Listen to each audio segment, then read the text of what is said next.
Oke, kita mulai pembahasan kita kali ini dengan sebuah kisah. Mundur ke salah satu hari paling gila, paling kacau dalam sejarah Wall Street.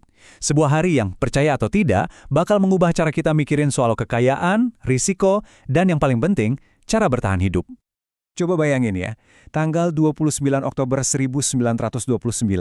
Dikenal sebagai Black Tuesday, pasar saham Amerika lagi hancur lebur. Di mana-mana orang panik. Nah, di tengah kekacauan itu, Dorothy Livermore nungguin suaminya Jesse pulang. Dia udah nangis-nangis, yakin banget mereka udah kehilangan segalanya, apalagi setelah dengar kabar banyak orang sampai bunuh diri. Tapi, suaminya Jesse Livermore malah senyum. Dia nggak bangkrut. Justru sebaliknya, dengan cerdik bertarung melawan pasar, dalam satu hari itu, dia justru untung besar. Kalau dihitung pakai uang sekarang, keuntungannya itu setara lebih dari 3 miliar dolar. Bayangin, dia jadi pemenang terbesar di hari paling kelam itu. Dia ini sang jenius, satu-satunya orang yang bisa menaklukkan Wall Street waktu semua orang hancur. Tapi anehnya, beberapa tahun kemudian, dia kehilangan semuanya. Sampai akhir hayatnya, dia bangkrut. Nah, ini kan jadi pertanyaan besar ya, apa yang salah? Kok bisa begitu? Yuk kita kenalan lebih dalam sama tokoh utama kita yang tragis ini. Namanya Jesse Livermore, sang Raja Wall Street. Perjalanan hidupnya tuh kayak roller coaster. Tahun 1929, dia ada di puncak dunia, salah satu orang terkaya. Cuma 4 tahun kemudian, tahun 1933, semua kekayaannya ludes karena taruhan-taruhan yang makin nekat. Dan puncaknya, di tahun 1940, dia bunuh diri dalam keadaan bangkrut dan banyak utang. Jatuhnya tuh cepat banget dan benar-benar menghancurkan. Oke, sekarang untuk memahami inti masalahnya, mari kita bandingkan dia dengan seorang jenius lain yang pendekatannya beda 180 derajat. Nah, disinilah perbedaannya kelihatan jelas banget. Di satu sisi, ada Livermore, jagoan manuver berisiko tinggi, pengennya cepat kaya, jago kali timing pasar. Di sisi lain, ada Warren Buffett yang strateginya terkenal ngebosenin. Cuma beli, tahan selamanya, sabar, dan yang penting, jangan sampai rugi. Jadi kita sampai ke pertanyaan utamanya nih. Yang satu jago jadi kaya, yang satu lagi jago tetap kaya. Emang apa bedanya? Ternyata bedanya itu fundamental banget, beda segalanya. Nah, ini dia intinya. Ternyata pola pikir yang kita butuhin buat cari uang dan pola pikir buat mempertahankan uang itu seringkali justru bertolak belakang.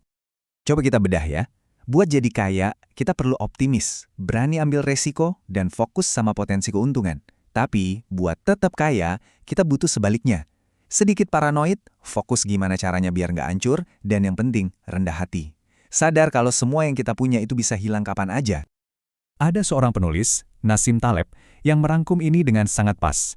Dia bilang, kamu harus menghindari kehancuran. Titik. Apapun caranya. Ini bukan soal jadi yang paling pintar, tapi soal bertahan. Livermore itu jenius, tapi dia nggak bisa bertahan. Sekarang kita masuk ke bagian yang agak teknis, tapi penting banget. Kita lihat matematika kejam di balik kenapa menghindari rugi besar itu jauh lebih penting daripada ngejar untung besar. Ini nih, poin yang sering orang salah paham. Kalau katakanlah portofolio investasi Anda anjlok 50%, Anda pikir butuh untung 50% buat balik modal? Salah besar. Anda butuh untung 100%, Anda harus gandain sisa uang Anda cuma buat balik ke titik awal. Gila kan?